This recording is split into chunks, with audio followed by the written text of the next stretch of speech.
Hamishpatim, c'est l'ordre de la jurisprudence d'Israël. Et il faut citer immédiatement le Rashi pour en donner une première explication. Et plus tard, quand on aura avancé dans l'étude, on va redonner une autre explication de ce Rashi. Donc Rashi nous dit Kol makom shene'emar ele passal et arishonim. C'est-à-dire, il y a des versets qui commencent Ele toledot Noah. Il ne pas dit Ve'ele toledot Noah, mais Ele toledot Noah. Et il y a des versets qui commencent par Ve'ele toledot Yitzhak ben Abraham, par exemple. Donc, on peut commencer par Ele ou par Ve'ele. Quelle est la différence? Quand on dit Ele, c'est-à-dire ceux-là et pas les autres, c'est-à-dire ceux qui ont précédé, mais Ve'ele, ça veut dire joue ceux-là, ceux qui ont précédé. Ça va, c'est clair au niveau grammatical. Quel est le problème? Étant donné que ceux qui ont précédé, c'est ce qui a été donné au Sinaï, cela semble-t-il ne pas être donné au Sinaï. Pourquoi? C'est assez problématique de douter de ce qui est dit après le Sinaï qui ne soit pas rattaché au Sinaï. Quelle est la difficulté?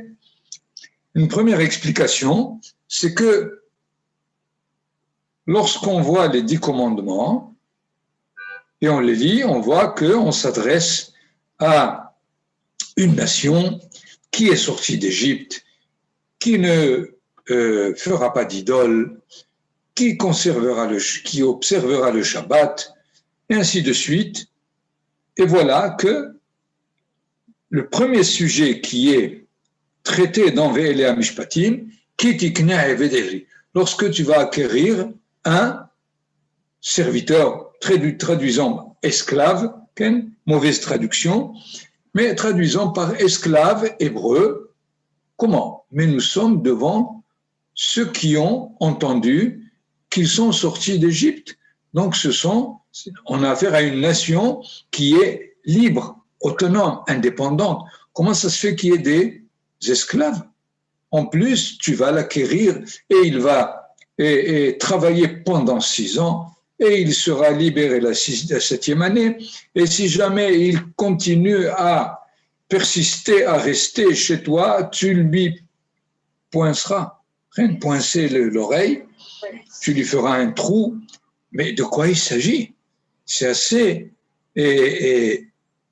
polaire, si on peut dire, entre ce qu'on a entendu dans les 10 commandements, qui s'adresse à un peuple de Mamlechet Kohanim Vegoy Kadosh, une souveraineté de prêtres et un peuple de sainteté, et voilà que toute la paracha, pas seulement, j'ai donné ici un premier exemple, mais nous allons voir ceux qui tuent, ceux qui gardent l'objet de quelqu'un et qui le perdent, et ainsi de suite, comme si nous sommes dans une société de chaos.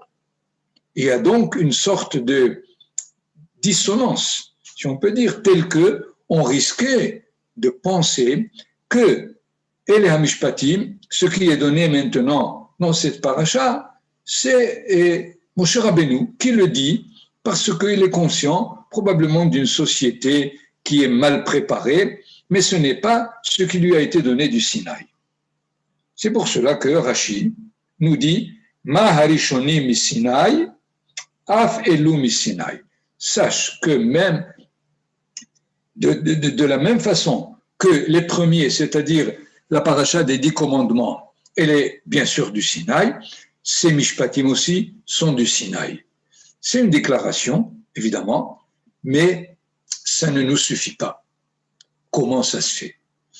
Ça nous retire le doute de croire que ces Mishpatim ne sont pas du Sinaï, mais malgré cela, comment ça se fait que nous sommes obligés de lire des mitzvot concernant des dérogations à ce qui a été donné au Sinaï? Je voudrais ici rajouter une autre question, et à ces 2 questions, on aura une seule réponse. Nous savons que les Bnei Noach, ce qu'on appelle les lois noahides contiennent l'obligation d'établir des juges. Si la société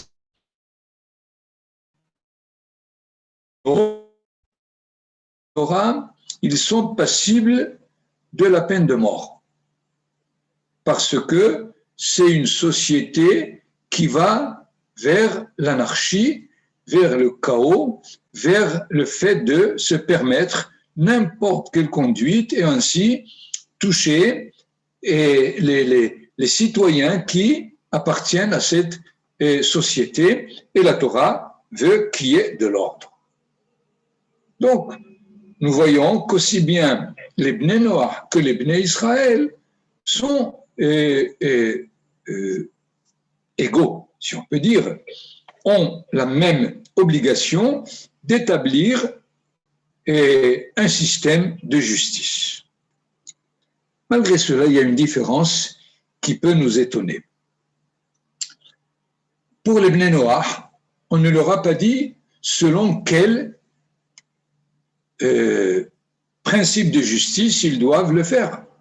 Ils n'ont pas une paracha de Eleh HaMishpatim, puisque c'est Eleh HaMishpatim, c'est cette paracha, elle s'adresse aux Bnei Israël et les Bnei Noach. La Torah n'a pas donné une série, une façon de juger ceux qui arriveront dans les tribunaux de Bnei Noach. Comment Israël est moins capable d'établir une jurisprudence que les Bnei Noach, telle que pour les Bnei Noach, ils n'ont qu'à juger comme ils veulent, et c'est Besséder, et la Torah les reconnaît, et la Torah, pour les Bnei Israël, juger selon ce que je vais vous donner dans cette paracha. Il me semble qu'il y a un certain étonnement évident, et pour évidemment plus tard, nous allons voir en quoi est-ce que cette différence est fondamentale. À l'occasion, je voudrais ici faire une sorte d'ulpan de la Shon HaKodesh. Nous avons par exemple des mots qui, des fois, peuvent être sembler des synonymes, comme tzedek, mishpat, din. Tzedek, c'est-à-dire le fait de juger de façon juste. Betzedek tishpot amitecha. De façon juste, tu jugeras ton prochain.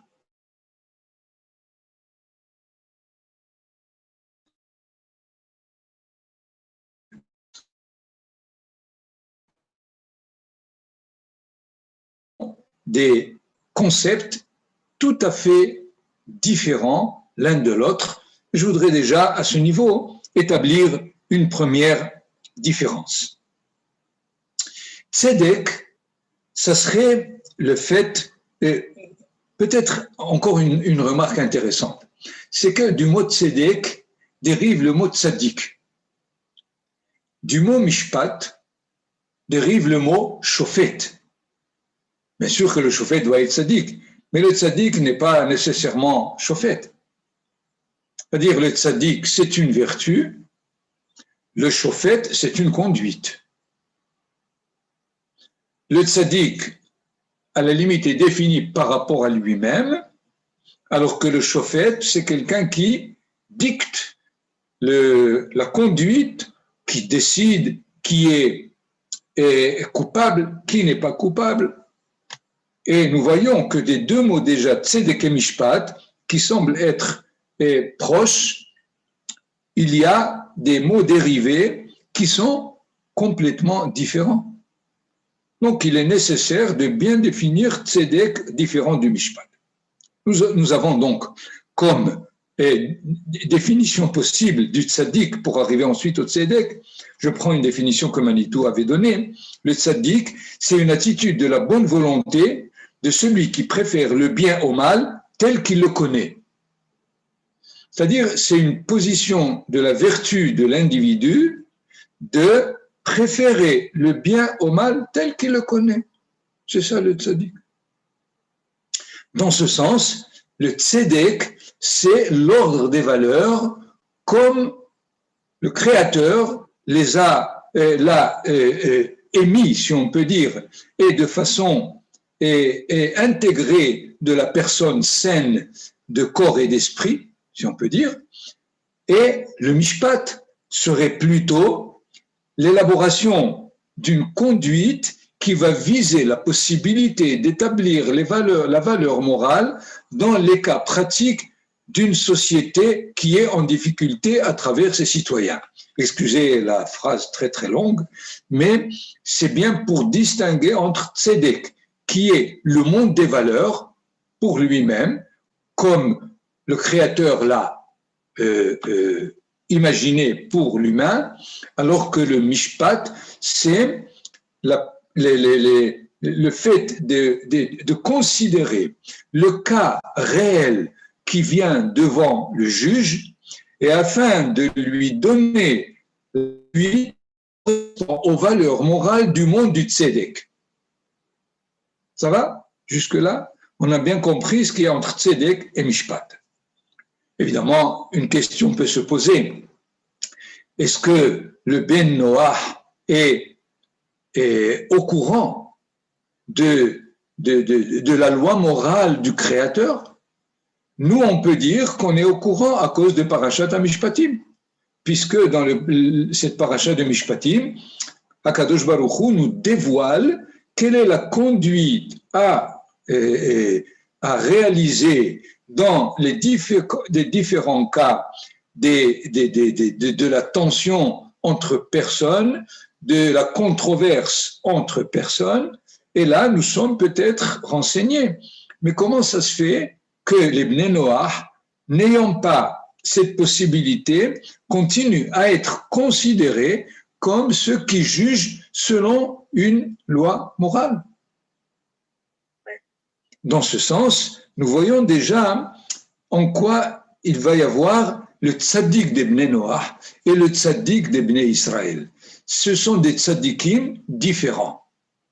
Le tzaddik du Bnei Noach, il lui suffit de trancher dans sa façon, dans son comportement envers l'autre qu'envers le Créateur, de prouver qu'il préfère la conduite du bien à la conduite du mal, et il est considéré comme tzaddik.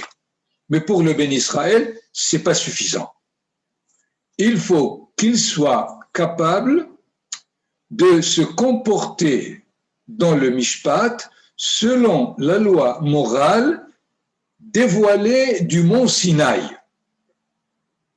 Voyons donc quelque chose de parfaitement différent entre les tribunaux du peuple d'Israël et les tribunaux des Bnei Noach. À la limite, il n'y a pas l'exigence que la Torah définit pour la nation d'Israël que pour les lois, que pour les Bnei Noach. Il est nécessaire ici juste de faire une petite remarque importante. Nous avons le mot tzedaka. La racine du mot tzedaka, c'est quoi? C'est tzedek, c'est-à-dire ce qui est juste. Or, on traduit tzedaka par charité. Mais la charité, c'est pas une justice. Si tu donnes à un pauvre quelque chose, tu ne lui donnes pas parce que c'est la justice qui l'a dit. D'une part, tu peux lui donner plus ou moins, et finalement, le mot tzedaka est difficile à traduire. La charité serait plutôt hesed. C'est clair, la bonté, la générosité. Mais il n'est pas possible de traduire tzedaka par charité parce que elle a la source du mot tzedek. Tel que, il me semble que le mot tzedaka est intraduisible. Évidemment, on l'a traduit par la charité, l'aumône, et c'est une bonne tzedaka, donne-lui de la tzedaka, mais c'est déjà des mots qui dérivent dans une approximation de leur sens au niveau de l'utilisation chez l'homme. Mais nous avons ici une difficulté, parce que je voudrais encore renforcer cette et cette difficulté du mot tzedaka, c'est que aussi bien chez Abraham Avinu que dans notre tfila, le mot tzedaka relié au mishpat. À propos d'Abraham Avinu, nous avons le verset dans lequel Akadosh Baruch Hu veut déjà nous annoncer qu'il faut qu'il dévoile à Abraham ce qu'il va faire de Sodome et Gomorrhe, de Sodome et Gomorrhe. Et qu'est-ce qu'il dit? Je sais qu'il va ordonner et éduquer sa maison après lui, la asot tzedaka ou mishpat, afin de réaliser la tzedaka et le mishpat. Or, c'est pas possible. La tzedaka n'est pas le mishpat. Et c'est pas pour nous dire qu'il donne l'aumône aux pauvres et qu'il fasse un bon jugement, comme s'ils étaient différents. Si la Torah les unit, c'est qu'il y a quelque chose qui est relié à la tzedaka du côté du mishpat et au mishpat du côté de la tzedaka. Nous avons d'ailleurs dans la beracha des Shmona Esrei, lorsqu'on prie de revoir nos juges et nos conseillers, on termine par Baruch Ata Hashem, Melech Ohev Tzedaka ou Mishpat. Or, si la Tzedaka est la charité, c'est pas le sujet. La beracha ne concerne pas du tout la Tzedaka dans le sens de charité ou d'aumône. Ce qui fait, dans cette beracha, on nous oblige de comprendre la Tzedaka qui voisine le Mishpat. C'est dans ce sens où Manitou avait expliqué que le mot de tzedaka est intraduisible, parce que le traduire par charité, ça veut dire qu'il ne concerne pas du tout le monde du mishpat. Or, nous venons de voir que la Torah demande à ce que les deux notions soient reliées. C'est-à-dire, lorsque je suis en train de donner, de faire de la charité, qui est plutôt hesed, en tant que hesed, il n'a rien à faire avec le mishpat. Mais en tant que tzedaka, il y a là-dedans un sens du devoir qui est exigé par rapport à ce pauvre, qu'il faut relier à une vertu morale. C'est clair. C'est-à-dire, d'une part, c'est un devoir. Si c'est un devoir, c'est un mishpat. Mais par ailleurs, il faut le réaliser de par une vertu morale qui serait le tzedek. C'est pour ça que tzedaka est relié au tzedek et tzedaka est voisine du mishpat. Donc, un mot qui se trouve est intermédiaire, à la limite, entre ces deux notions, où le tzedek, c'est l'ensemble des vertus morales, et le mishpat, c'est l'ensemble du verdict des juges qui le fixent au niveau d'un cas de différence et de différent entre les personnes. Et dans ce sens, nous voyons l'exactitude de chaque mot dans la langue hébraïque. Il nous reste le din, il y a shofet et dayan. Généralement, on ne voit pas beaucoup de différence. Alors que si vous prenez un verset de Shoftim, il dit Ki pale mimecha davar la mishpat. Lorsque tu serais étonné dans le cas du mishpat de quelque chose qui n'est pas clair. Ben dam les dames, d'un sang un autre sang, ben din les din, d'un cas judiciaire à un cas judiciaire. Ou nega la nega, et entre une lèpre et une autre lèpre, nous voyons donc que le din est un cas particulier à l'intérieur de l'ensemble du mishpat, puisque qui palais mimecha davar la mishpat, et quelles sont les possibilités? Ben dam les dam, ben din les din, ben nega la nega. C'est-à-dire que le mishpat concerne tout ce qu'on peut imaginer dans les relations entre hommes, entre eux et l'homme entre lui-même, étant donné que les Hachamim, par exemple, disent ben nega la nega, entre la lèpre qui rend celui qui l'a impur et celle qui laisse, malgré son apparition, la pureté de l'individu. Donc, la néga, c'est par rapport à lui. Et donc, le mishpat contient tous ces cas-là. Et finalement, qu'est-ce que c'est ben din le din? C'est seulement ce qui concerne la relation de quelqu'un à son prochain. Donc, lorsque, d'ailleurs, et nous savons que dans le livre de Harambam, aussi bien que dans le Shulchan Aruch, une attention particulière au monde du jugement. Chez Harambam, il est écrit Hilchot Shoftim. Mais dans le Shulchan Aruch, les mêmes sujets, Hilchot Dayanim. C'est sûr que ces grands savent pourquoi ils utilisent Hilchot Shoftim et la Hilchot Dayanim. Pourquoi? Parce que Harambam, dans son livre de Yad HaZaka, il a inclus les 613 mitzvot. Donc, quand il parle de ce qui concerne le tribunal, il l'appelle Shofet, parce qu'il inclut tout ce qu'on peut imaginer comme problématique de la société à l'échelle individuelle, comme à l'échelle collective, ou entre chacun et son prochain. Il n'y a aucun doute. Mais Rabbi Yosef Karo, dans le Shulchan Aruch, il donne la halachot pour la galoute. Et d'ailleurs, il n'a pas résumé tout ce qu'il faut dire dans la halacha de tous les 613 mitzvot. Il n'y a pas Hilchot Bet HaMikdash, par exemple. Il n'y a pas les halachot de la lèpre. Et donc, finalement, il sait que ce qu'il va écrire comme halacha concerne beaucoup plus chaque individu par rapport à son prochain. Dans ce cas-là, c'est le dayan. C'est pas le shofet. Ça va? Donc, nous avons ici fait la différence entre tzedek et mishpat, avec la tzedaka à l'intérieur, entre eux. Le hesed, il est bichlal, l'expression même de la charité ou de la générosité qui ne prend en aucun cas la possibilité de mishpat ou de tzedaka. Et il y a le din qui est simplement un domaine très particulier de ce qui concerne les relations entre hommes.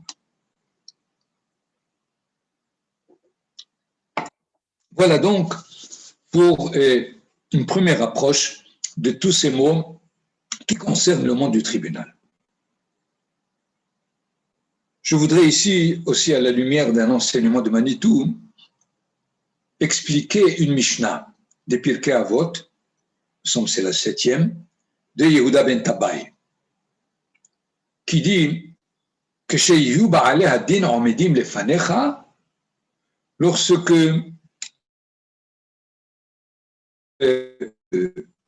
Ba'alei Hadin, c'est-à-dire ceux qui ont un différend entre eux devant toi, c'est-à-dire devant toi le shofet, Yehu Be'enecha Kereshaim, qu'ils soient à tes yeux comme des Reshaim, c'est-à-dire des personnes injustes. Tzaddik, c'est le juste, le Racha, c'est l'injuste.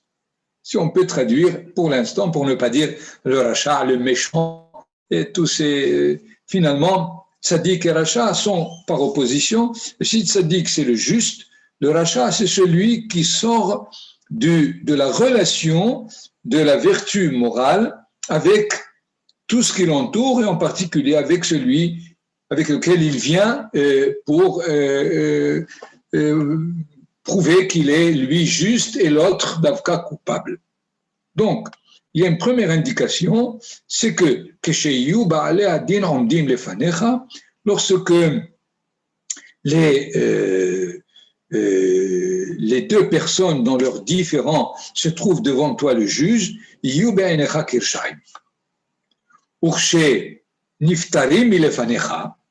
c'est-à-dire lorsqu'ils vont te quitter, lorsque tu as donné le verdict, il faut qu'ils soient à tes yeux comme des innocents. Comment ça se fait? Tu viens de dire à l'un qu'il est coupable et l'autre qui n'est pas coupable. Alors comment, chez Yube'enecha Kezakaim, qu'ils soient à tes yeux comme des personnes justes, innocents, que Shekibelu Alehem et Adin, lorsque ils ont accepté le verdict que tu as donné. C'est-à-dire, finalement, le fait que l'on accepte d'être jugé, c'est déjà la preuve qu'on est des personnes justes. Même si par la suite, il se trouve que moi, je lui dois, et dans ce sens, je suis le coupable, puisqu'au début, je n'ai pas reconnu que c'est moi qui lui dois. Malgré cela, le fait de venir et de dire « j'accepte le jugement », je me place déjà au niveau de quelqu'un qui est tzaddik. Par rapport à la première partie de l'enseignement, étant donné que le juge doit juger, il est obligé de partir de l'hypothèse que les deux sont coupables. Parce que si il voit quelqu'un qui parle bien, qui est bien habillé, et qui était son copain, etc., il dit non, lui, c'est pas possible qu'il soit coupable. C'est l'autre, certainement. Évidemment, il ne pourra pas rendre justice. Donc, c'est là où il faut comprendre comme ça, tu peux donner un jugement qui est juste. Mais sache que lorsqu'ils quittent et ils ont reconnu ta décision, ton verdict, ils deviennent tzadikim. Parce qu'ils ont accepté ton jugement. Comme si finalement, comme l'a enseigné Manitou, comme si le fait d'accepter d'être jugé nous rend déjà tzaddik. Généralement, le rachat vrai, il ne veut reconnaître aucune autorité. Mais si jamais je viens moi-même et je veux, même si je plaide pour ma cause, mais je dis, déjà en arrivant chez le juge, je lui dis que j'accepterai son verdict. Du coup, je suis devenu à l'intérieur innocent. Et à la limite, le mishpat, c'est finalement réhabiliter l'homme qui est tombé dans un monde où il a été obligé de se trouver dans une certaine difficulté au point de s'éloigner d'une vertu morale quelconque. À la limite aussi, le fait que deux personnes se trouvent en conflit, à la limite, le fait même qu'ils soient les deux en conflit, c'est des rechaïm. Parce qu'il aurait été nécessaire de bien comprendre que la relation avec l'autre ne doit pas se réaliser à travers un conflit. Si ça s'est réalisé, les deux sont des rechaïm. Mais dès qu'ils viennent chez le juge, ils deviennent des tzadikim. Pourquoi? Parce qu'ils laissent leur personne de côté et ils mettent le cas entre eux comme un cas à élucider. Donc nous comprenons ici que déjà, si nous voulons transposer ça à Seret Yemet Shuvah, à Rosh Hashanah et à Kippour, ces 10 jours où on est en pleine tension, nous savons que, et c'est ce que le Midrash dit, que Israël, c'est pas comme les goïm. Le goï, quand il sait qu'il a un jugement, il s'habille en noir et il est tendu et il dit qu'est-ce qui va se passer. Mais Israël, le jour de Rosh Hashanah, ils s'habillent en blanc et ils sont contents et ils mangent bien.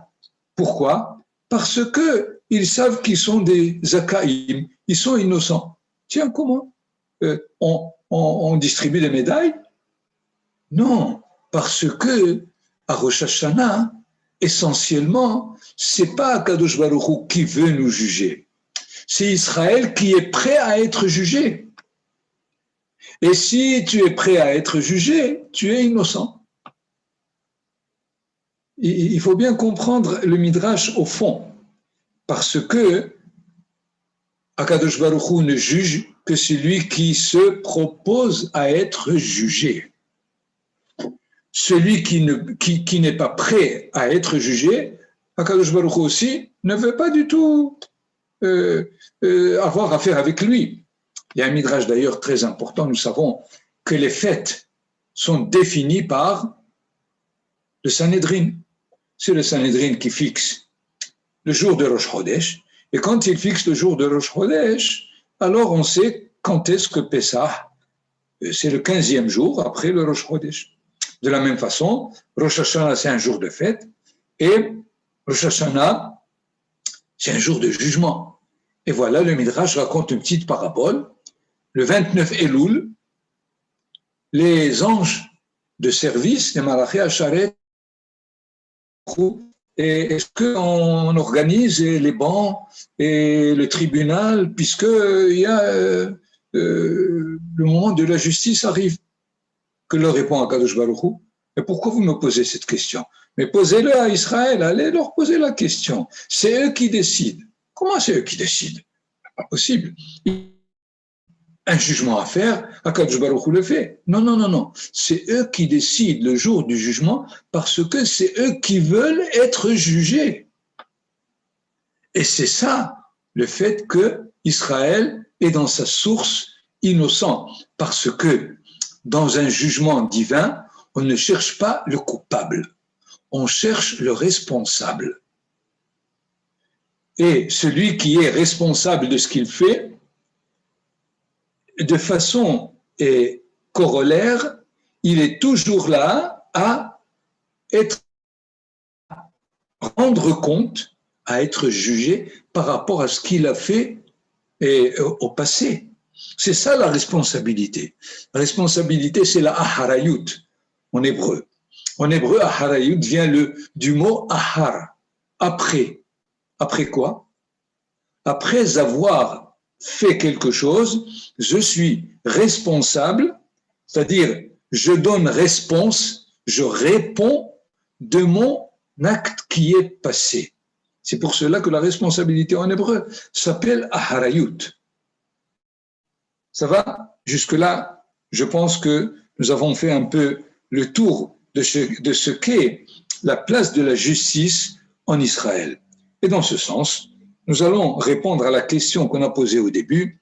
Pourquoi les Bnei Israël doivent avoir un livre de justice de cette paracha alors que les Goyim n'ont pas été obligés de juger selon un code défini au préalable, mais selon ce qu'ils, eux, pensent être justice dans leur société, parce que le tzaddik des Bnei Noach, il est tzaddik au niveau de l'ordre social, c'est-à-dire d'une vertu morale qui empêche ceux qui veulent réaliser le désordre dans la société.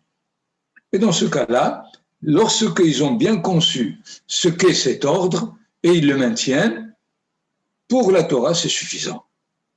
Mais les Bnei Israël, ils sont obligés d'être des tzaddikim au niveau de ce que la Torah a été dévoilée au Sinaï. On n'est pas capable d'imaginer tout ce qui est la vertu d'une loi morale du Sinaï. C'est pour cela que nous avons cette paracha de Mishpatim et tous les Mishpatim qu'il y a dans d'autres parachiotes.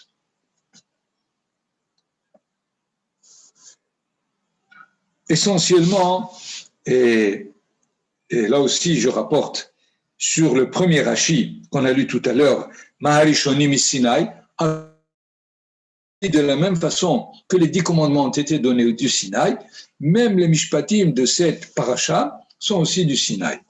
Et là, Manitou, à la lumière de ce qu'on vient d'expliquer, vient de dire Harishonim, c'est les tzadikim de départ. C'est ceux qui n'ont pas besoin de justice. D'eux-mêmes, ils sont justes et ils se conduisent alors au niveau de la vertu morale du Sinaï. Mais les Amishpatim concernent ceux qui ne sont pas à ce niveau du Sinaï. Parce que nous pouvons voir tout ce qui est raconté comme cas, comme conflit, comme déviation du tzaddik, et on aurait pu croire qu'eux ne sont plus concernés à être comme ceux du Sinaï, ce qui fait, quand Rashi nous dit « Maharishonim mis-Sinaï », c'est-à-dire le tzaddik amour, qui est du Sinaï, Af et Lou, qui sont, si je peux dire, des Baal et Tchouva, sont aussi du Sinaï. Même s'ils ont fauté, ils ont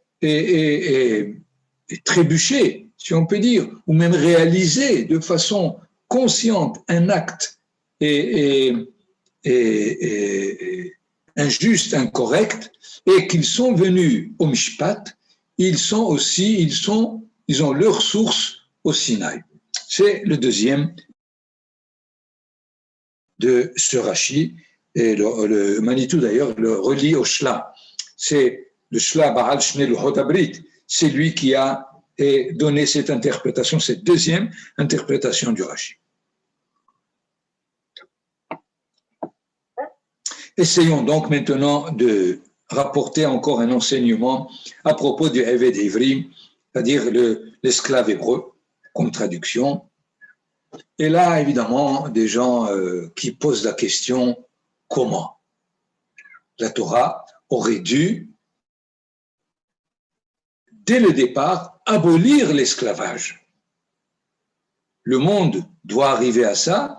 La Torah doit être celle qui anticipe au niveau de ce qu'est une société morale et correcte, et de dire pas d'esclaves, shoot.